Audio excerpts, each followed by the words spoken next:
మీ business ఏదైనా మీ ఊర్లో promotion చేయాలంటే అది సుమన్ టీవీతోనే సాధ్యం. ఇప్పుడే సంప్రదించండి. ఈరోజు నేపాల్లో దాదాపు 225 మంది తెలుగువారు కాఠ్మండు నేపాల్లో జరిగిన అల్లర్లో ఇరుక్కోవడం జరిగింది.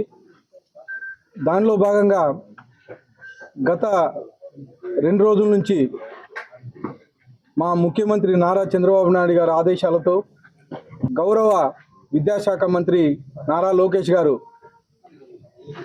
ఒక ఆర్టీజీఎస్ సెంటర్ ఏర్పాటు చేసి ఒక కమాండ్ కంట్రోల్ రూమ్లో మా హోమ్ మినిస్టర్ గారు, అలాగే మా మినిస్టర్ కొండపల్లి శ్రీనివాస్ గారు, దుర్గేష్ గారు, నలుగురు మినిస్టర్ల ఆధ్వర్యంలో మా యువ నాయకుడు నారా లోకేష్ గారి నాయకత్వంలో ఈ నేపాల్లో చిక్కున్న తెలుగు వారందరినీ తీసుకొని రావడం జరిగింది. నిన్నటి రోజున కాఠ్మండు నుంచి ఒక స్పెషల్ ఫ్లైట్ వేసి దాదాపు 145 మంది తెలుగువారిని కాఠ్మండు నుంచి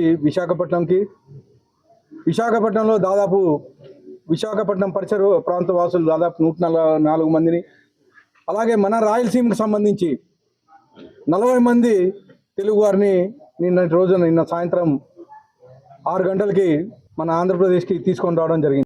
నా పేరు శశికళ. మేము నేపాల్ వెళ్ళాము తీర్థయాత్రల కోసము.